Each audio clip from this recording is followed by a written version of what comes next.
사랑하는 성도 여러분, 오늘 왕이신 그리스도의 주일입니다. 영상을 이렇게 오늘은 야외에서 주일 낮 시간 예배를 찍게 되었습니다. 아마 지체 높으신 분의 저택이 아니었을까 싶은데요. 오늘 11월의 마지막 주일, 왕이신 그리스도의 주일, 하나님의 말씀을 낭독하고 그리고 말씀을 전하겠습니다. 사랑하는 성도 여러분, 반갑습니다. 오늘 말씀은요, 스바냐 약속된 대로 말씀을 전하겠습니다. 우리 1절부터 13절입니다. 아몬의 아들 유다왕 요시야 시대에 스바냐에게 임한 여호와의 말씀이라. 스바냐는 히스기야의 현손이요 아말의 증손이요 그달의 손자여 구시의 아들이더라. 아멘. 오늘 말씀을 가지고 지금이 기회다, 지금이 기회다라는 제목으로 하나님의 말씀을 증거하도록 하겠습니다. 야외에서 이렇게 찍는데 여러분들 오늘 하나님의 말씀의 은혜가 지금 제가 영상 기술은 조금 서툴러도 여러분께 더 큰 은혜의 시간으로 말씀에 더욱더 집중하는 시간이 되셨으면 합니다. 오늘부터 시작되는 스바냐를 이번 목요일 말일까지 제가 말씀으로 강해를 하게 되는데, 오늘은 주일이라서 특별히 우리 성탄의 절기인 대림절을 앞둔 왕이신 그리스도, 그분을 대망하는 그런 마음으로 예수님, 메시아이신 왕 예수님의 탄생을 기대하는 마음을 갖는 왕이신 그리스도의 주일, 일부러 이렇게 대저택 앞에서 찍게 되었습니다. 오늘 이 본문의 말씀을 제가 1절밖에 읽지 않았지만 정확히는 13절까지 본문을 여러분 유튜브 하단에다가 실어드리고 오늘은 1절만 읽었는데요. 오늘 이 스바냐라고 하는 이름은 하나님이 숨기신다라고 하는 뜻을 갖고 있는 왕족 중에 하나입니다. 요시야 시대, 남유다 요시야 시대의 왕족이었던 이 스바냐에 대한 이야기인데, 이 이야기를 오늘 길진 않지만 이 귀한 아침 주일날 여러분께 전할 수 있게 돼서 참으로 의미 있는 날입니다. 지금이 기회다라고 하는 설교의 제목을 제가 잡게 된 근본적인 이유는 한 가지입니다. 요시야가 있었던 당시, 그때 스바냐가 활동을 했는데, 스바냐가 활동한 요시야 왕 당시 초기에 너무 어려운 국가적인 영적인 비상사태가 있었습니다. 그게 뭐냐 하면은 무려 57년이나 자기 아버지였던 아몬, 그리고 자기의 할아버지였던 여러분이 잘 아는 므낫세라고 하는 악명 높았던 왕이 무려 57년 동안이나 나라를 망쳐버렸습니다. 그래서 어떤 성경에도, 어떤 예언서에도 보면요, 이 선지자에 대한 구체적인 설명을 할 때 아버지의 아들이었던 설명이 총 5번이 나오고요. 그 다음에 본인만, 선지자 누가, 이런 식으로 해서 총 8번이 나오는데, 특별히 스바냐만 유독 4대 위에 있던 히스기야 왕까지 거슬러 올라갑니다.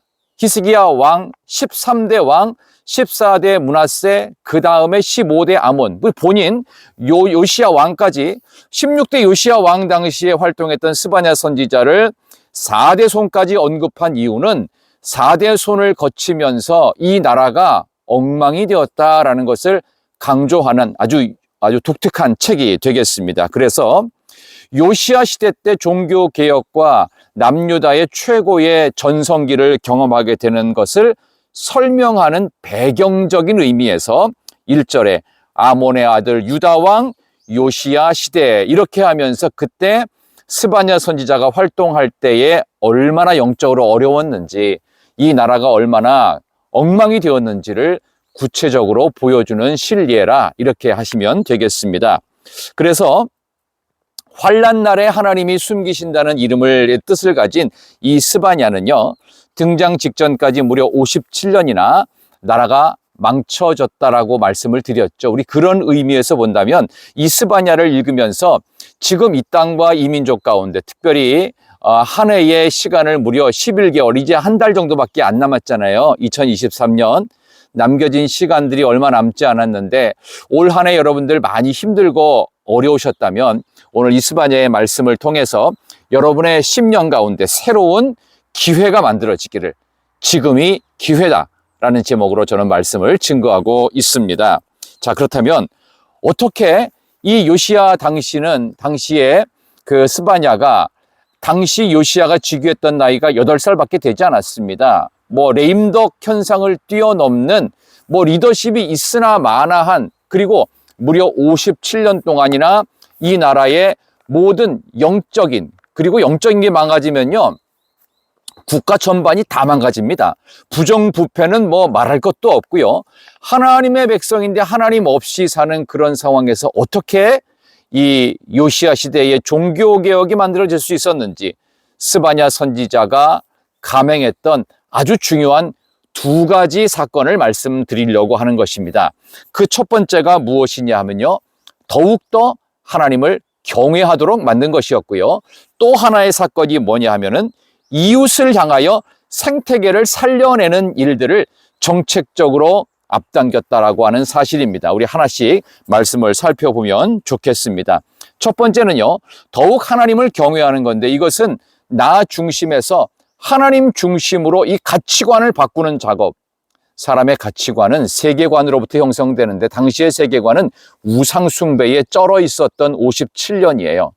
57년, 60년 가까이 엉망이 된 정신세계, 그리고 사회, 경제, 문화, 정치 모든 사회 전반이 망가져 있는 상황에서 그것을 바꾼다는 건 결코 쉬운 일이 아니었겠지요. 그래서 첫 번째로 오늘 말씀에 우리 7절에는 이렇게 돼 있어요. 주 여호와 앞에서 잠잠할지어다. 다시 말하면 너희들 하나님 앞에 섰다, 코람되어 하나님 앞에 섰다고 생각하고 입 열지 마라. 이제는 하나님의 방법이 너희에게 선포될 거야 하면서 선지자였던 스바냐를 통해서 선포된 방법을 구체적으로 제시합니다. 여기 보면 이렇게 돼 있죠. 7절 중간에 여호와께서 희생을 준비하고 그가 청할 자들을 구별하셨습니다. 이 희생 제물은 뭐냐 하면은요, 화목제물입니다. 화목제물. 왜? 그가 청할 자들, 화목제물만 이웃과 함께 나누는 겁니다. 다시 말해서 하나님께서 이제 만드실 화목제물을 통해서 온 나라 백성들이 전부 다 회복되어야 된다라고 하는 겁니다. 무엇을 통해? 주 여호와 앞에서 잠잠함을 통하여 하나님을 더욱더 경배할 때 기회가 옵니다. 실제로 말씀드렸던 것처럼 57년 동안 나라가 망가졌어요. 망쳐버린 국가 토양, 그리고 겨우 8살의 즉위에서 있으나 마나한 리더십이 전혀 없는 어린 왕. 도대체 이런 절망의 상황 속에서 생명의 불꽃을 어떻게 타오르게 할 수 있을까? 하나님의 말씀을 더 듣는 일입니다. 하나님을 더욱더 경외하는 일입니다. 내 욕심 버리고 나 중심에서 하나님 중심으로 주 여호와 앞에서 잠잠해야 된다. 그래서 하나님이 직접 선지자 입술을 통해서 벌을 내리시겠답니다. 8절 9절이 그거예요. 여호와의 희생의 날에 내가 방백들과 왕자들과 이방인의 옷을 입은 자들을 벌하신답니다. 방백들, 왕자들 뭐예요?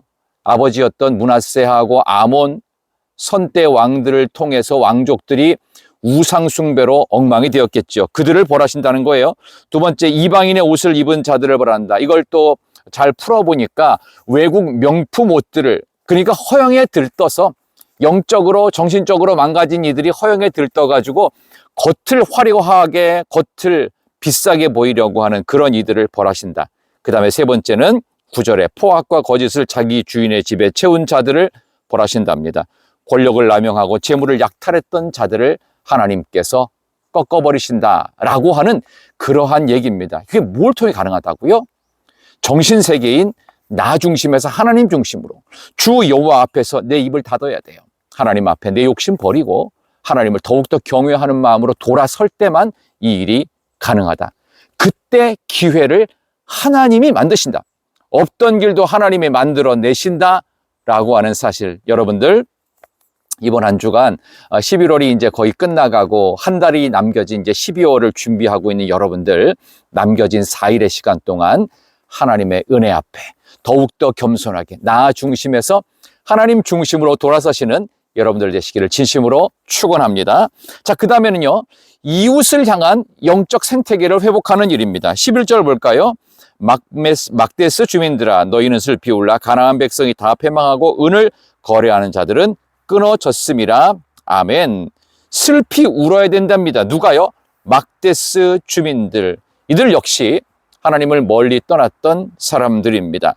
하나님께 무감각했던 인생들입니다. 모두가 심판받는다는 겁니다. 10절 보니까 어문에서 부르짖는 소리, 제2구역에서는 울음소리, 작은 산들은 무너지는 소리, 울음소리, 통곡소리, 무너지는 소리, 이런 모든 일들을 하나님께서 감행하시겠다. 결국 이웃과 함께 하게 해야 될 이 복된 생태계를 망쳐버린 것을 하나님께서 벌 주신다. 근데 이걸 어떻게 해요? 다시 살려내는 일입니다.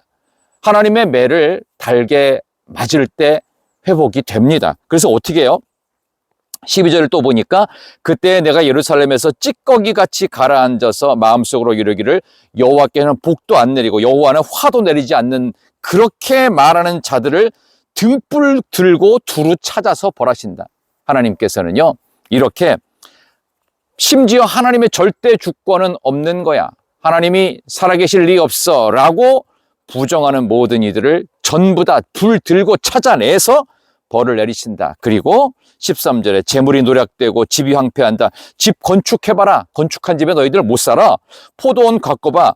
포도주를 먹지도 못할 거야.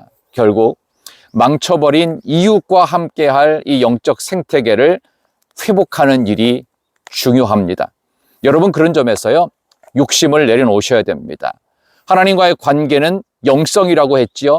이웃과의 관계는요, 인격이라고 했습니다. 영성과 인격을 회복시킴을 통해서 드디어 기회가 옵니다. 성도 여러분, 그런 점에서 하나님은 저와 여러분의 인생 가운데에서 가장 중요한 세 가지 명을 주세요. 명 세 가지. 그 첫 번째는요, 계명. 두 번째는요, 뭐겠어요? 사명입니다. 그 다음에 또 하나가 뭐겠습니까? 여러분과 제가 지켜야 될 세 가지 명, 계명, 그 다음에 명령, 사명입니다. 거기서 또 하나 재밌는 게 뭐냐면 생명이에요. 하나님은 생명을 주시고 계명을 주시고 그리고 사명을 주신다. 다시 한번 정리할 수 있겠죠?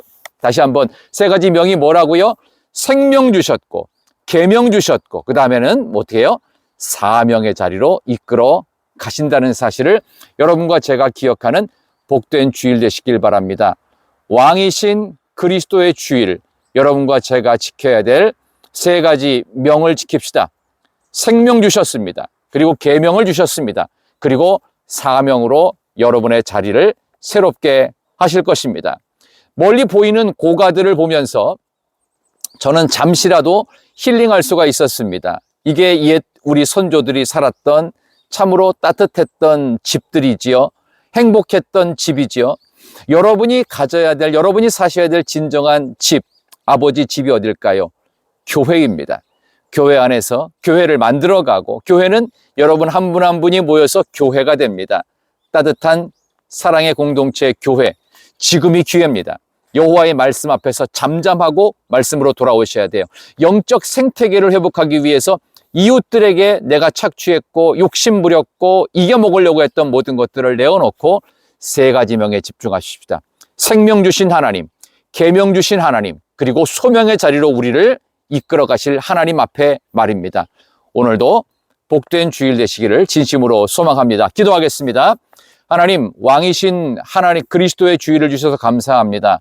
성탄의 절기를 잘 준비하는 복된 한 주간 되게 하시고, 지금이 영적으로 여러 가지로 모든 면에서 우리가 무너져 있다 할지라도 지난 11개월이 힘들었어도 새롭게 시작되는 성탄의 절기인 12월에는 성탄의 기적 같은 일들이 기대되어지는 복된 주일 되게 해주시기를, 또 11월 잘 보내고 12월을 잘 맞는 성탄의 기쁨이 우리 모든 성도들에게 열매맺게 되기를 예수님의 이름으로 간절히 기도드리옵나이다. 아멘. 저는 내일 아침에 계속되어지는 스바냐 1장 14절 말씀을 갖고 여러분을 찾아뵙도록 하겠습니다. 멀리 보이는 고가 잠깐 감상하시기를 바랍니다. 축복합니다. 사랑합니다. 저는 내일 뵙겠습니다. 안녕히 계세요.